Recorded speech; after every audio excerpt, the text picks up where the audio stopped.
નમસ્કાર મિત્રો, જય માતાજી, જય ગિરનારી. વાગડધરામાં આપનું સ્વાગત છે.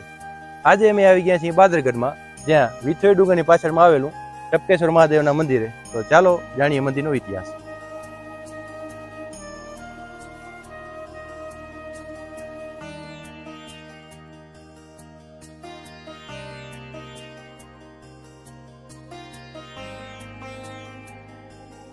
મિત્રો, આ છે ભભૂતગીરીની જગ્યા અને સામે મહાદેવ બિરાજમાન છે. અને આ જગ્યાને તપકેશ્વર મહાદેવ તરીકે પણ ઓળખવામાં આવે છે અને ભભૂતગઢજીની જગ્યા તરીકે પણ ઓળખવામાં આવે છે. હવે આ ભભૂતગીરી કોણ હતા અને ક્યાંથી આવ્યા હતા અને એનો શું ઇતિહાસ છે અને આ મંદિર કેટલા વર્ષ જૂનું છે, તો બન્યા રહેજો વિડીયોમાં, આગળ આપને જણાવશું. પ્રથમ મહાસંગ્રામના લડવૈયા ક્રાંતિકારી નાના સાહેબ પેશવાનો જન્મ 18/5/1825 મહારાષ્ટ્રના પૂણાના વેણુગ્રામ નામના એક ગામમાં માધવરાવ અને ગંગાબાઈના ઘરે થયો. માધવરાવનો પરિવાર જ્યારે પુણેના બાજીરાવ પેશવા ત્રીજા પાસે આશરો લેવા ગયા ત્યારે બાળકનું તેજ જોઈ એ બાળકથી સ્નેહ થયો અને માધવરાવ એમના સગા થાય એવું જાણતા એ 18 વર્ષના બાળકને 7 જૂન 1827 દત્તક લીધેલ. આ રીતે સાધારણ પરિવારમાં જન્મેલા નાના સાહેબ પેશવા મહારાષ્ટ્રના અધિપતિની ગાદીના વારસદાર બન્યા. જ્યારે 1857ના સંગ્રામમાં ઝાંસીની રાણી લક્ષ્મીબાઈ વીરગતિ પામ્યા ત્યારે અંગ્રેજોએ હુકમ આપ્યો ક્રાંતિકારીઓને પકડીને ફાંસી આપવાનો. ત્યારે નાના સાહેબ પેશવા ગુપ્તવાસમાં આ જગ્યાએ રહ્યા અને ધૂણી ધખાવીને તપ કર્યું.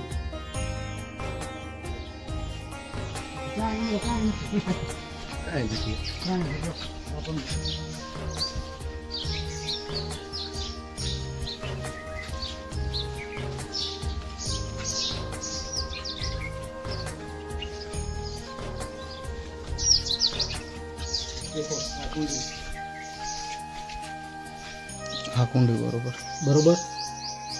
અંદર પાણી અંદરથી આવતું એ મંદિર નલકું હતું. હરિવા આમાં પથ્થરમાં પાણી આવતો, આમાં આ કાળા પથ્થર આમાંથી પથ્થરમાંથી આ પથ્થરમાંથી આમાં આવતું. અહીંયાથી પ્રથમ પથ્થર પાતો હું લીલપન દરબાર જ છું. શું નામ તમારું? જીતુભા. જીતુભા.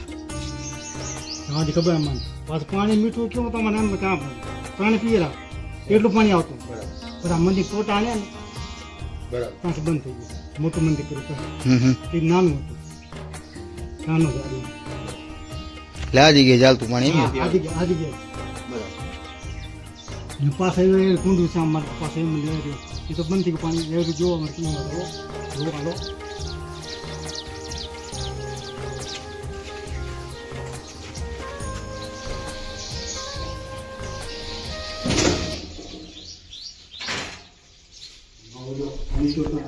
નીચે પાણી આવતું જો કેવું બહાર નીકળે જો ને. હા, હાથ પાસે ધાર નથી આવતો પાણી. નીચે થી આમ બહાર નીકળતો. બરાબર. પકડી કરી બાકી છે ને તા કરીને એ તમારે મંદિર બતાવું, નીચે તા કરીને હાથ બતાવું, તપસ્યા કરી. હાલો ચાલો નીચે આવો પાછો. હા, આવજો.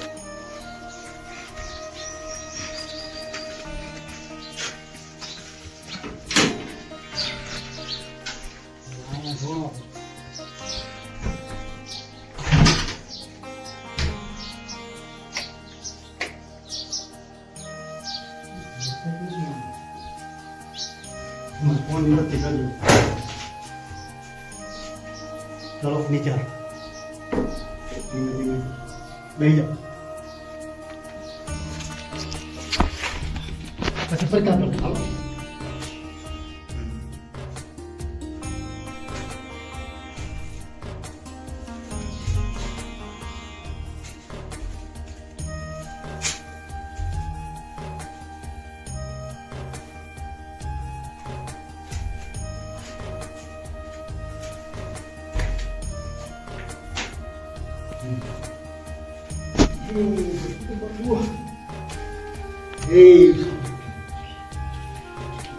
જો ये तपना करी बापू बराबर आ बापू आसन બાપુ યા ભોરામાં તપસ્યા કરી. हां आमा तपस्या करी એમાંથી મેં આવતો તો બહાર ના નીકળતા બરાબર આમાં બસ બરાબર તો પછી અહીંયા આમાં કને હોય હા ભોયરા જોઈ ને અહીંયા ફોટો આ બાબુ ભક્તિ સાથે અહીંયા આપણે ગમે તેટલા આવો તો નહીં બહાર નહીં આવે બરાબર છે આપો ડુંગર ગાદી નામના નામથી આખો ડુંગર નીચો ડુંગર હા બધી જાગૃત કહેવાય એમ હા બાપુ હતા તે હા શાંતિ કહેવાય શાંતિ પૂર્વક પ્રમાણે રહો બાદ ગરમ ઢોલિયો હતો પાસે ઢોલિયોમાં બાપુનો હા બાલ્ય પોતાનું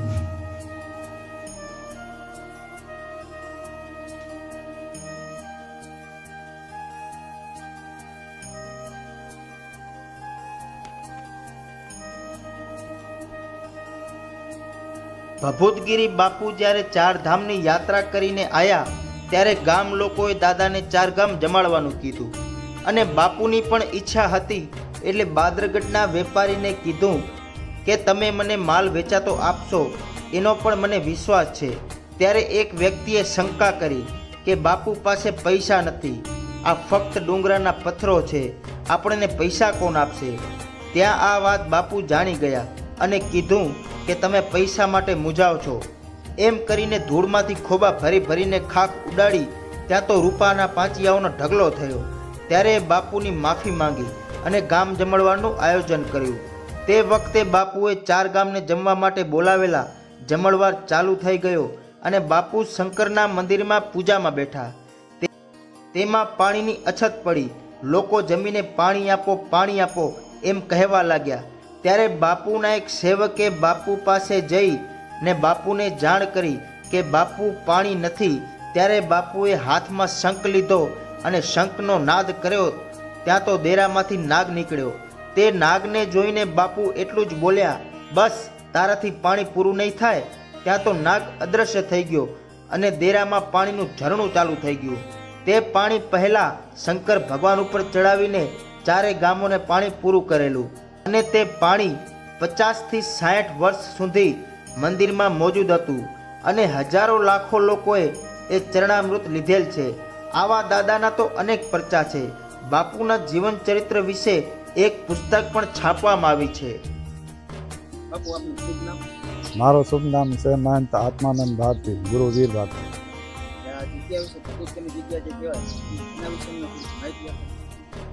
એના વિશે આપણે એ શ્રી ટપકેશ્વર મહાદેવના નામથી પ્રખ્યાત છે. ભભૂતગીરી બાપુ પોતે કહેવાય જે ટાણે અહીંયા આવ્યા તે ટાણે લગભગ એ બહુ વિશાળ જંગલ જેવું હતું, કાંઈ અહીંયા હતું નહીં. પછી એમને એમના હિસાબથી ભોયરો કર્યો કે ખોદ્યું. એમાં પછી કહેવાય ખોદીને ઓમાં તપ કરતા 12 વર્ષ સુધી તક કોઈને કાંઈ જાણકારી નથી હતી કે અહીંયા કોઈ રહે છે કે આમ છે કે તેમ છે. પછી ધીરે ધીરે માલધારી માલચારો આવે એમને ખબર પડી, એ માલચારો આવ્યા કે અહીંયા કોઈ રહે છે. બરાબર, પહેલાં તૂચડી ભાષા હતી કે કોઈક બાવો રહે છે. બરાબર, પછી તે ટાણે ખાલી જેટલી ગુફા છે નીચે એટલું જ હતું, ઉપર કાંઈ હતું નહીં. ઓર મંદિર જે હતું કે હાવ નનકડું હતું, ખાલી ડેરી હતી. પછી તે ટાણે પાણીનું કાંઈ વિકલ્પ હતું નહીં અહીંયા. પછી બાપુ તપ કરીને એમને એમના ચીપિયા થકે કે એમને તપોબલને પ્રતાપે પાણી અહીંયા પ્રગટ થયું. એ જ પાણી આખું માલ પીતું, આખું ગામ પીતું. બરાબર, આ બગડામાં. પછી કેવલ ધીરે ધીરે પ્રખ્યાત થતા ગયા. પછી એ મોટું વિશાળ મંદિર કહીએ કે આપણે ઓ સમય પ્રમાણે મોટો મંદિર થયો. ઉપરનો ધૂણો ફરીને બનાવ્યું, નહીં પહેલાં નીચે જેટલું છે એટલું જ. પછી એ કેવલ બાપુ લગભગ અહીંયા એમને દેવ થયા કેવલ 71 વર્ષ થઈ ગયા છે. બરાબર, એ 71 ચૈત્ર મહિનો ગયો પુણ્યતિથિ ગઈ. બાકી એના પહેલાં આ મંદિર પુરાણો લગભગ તો 125 વર્ષ જૂનું કહેવાય છે.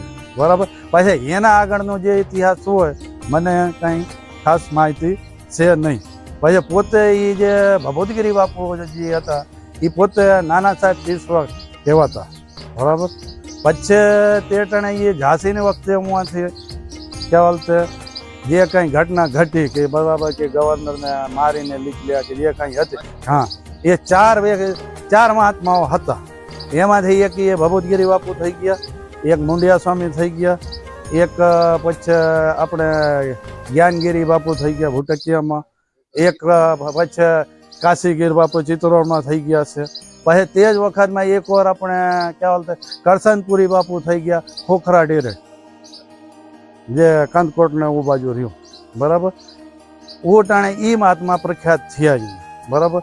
પછી આ જગ્યાને વિશે શું છે, પછી ધીરે ધીરે અભાવને કારણે આ જગ્યાનો પછી ચડતી આવે જગ્યાનો તો પડતી બી આવે. પછી એના પછી એ જગ્યાને કોઈ ગામવાળા કહીએ કે આજુબાજુ કોઈ ધ્યાન દીધું નહીં, એટલે એ થોડું કહેવાય છે સતી ગેસ દેખાય છે. મને અહીંયા લગભગ હું આવ્યો અહીંયા 2004માં એન્ડમાં આવ્યો. એના પછી અહીંયા શિવગીરી બાપુ કરીને હતા. શિવગીરી બાપુ હતા. શિવગીરી બાપુ લગભગ 30 કે 35 વર્ષ રહ્યા, બરાબર. એમની એ દેવ થઈ ગયા, એમની સમાધિ અહીંયા જ છે પોતે, બરાબર. પછી મંગલગીરી બાપુ હતા. મંગલગીરી બાપુનું 2002માં કહેવાય કંઈક ઘટના ઘટી ગઈ કે બનાવ બની ગયો, તે ટાણે કહેવાય એનું શરીર શાંત થઈ ગયું, મતલબ મર્ડર થઈ ગયું હતું. તો કહેવાય એમની બી અહીંયા સમાધિ છે. એ લગભગ 10-12 વર્ષ થયા. ઓના પછી 2-4 વર્ષ લગભગ 2 કે 3 વર્ષ જેવું જગ્યા હાવ બંધ હતી, કોઈ આવ જાવ કોઈની હતી નહીં. પછી 2004માં હું કહેવાય આ જગ્યા સંભાળી, પોતાની રીતે અહીંયા આવ્યો, પોતાની રીતે વ્યવસ્થા કરી, બરાબર. પછી પહેલાં એ જગ્યામાં ઘણી બધી તૂટ્યું હતી, પાણીની વ્યવસ્થા નહીં, લાઇટ નહીં, રોડ નહીં, બરાબર. આજે ભોળાનાથને પ્રતાપે ભભૂતગીરી બાપુને પ્રતાપે બધું આપણા ઘરને સુવિધા થઈ ગઈ. ધીરે ધીરે જેમ સમય જાય આમ થોડું થતું જાય.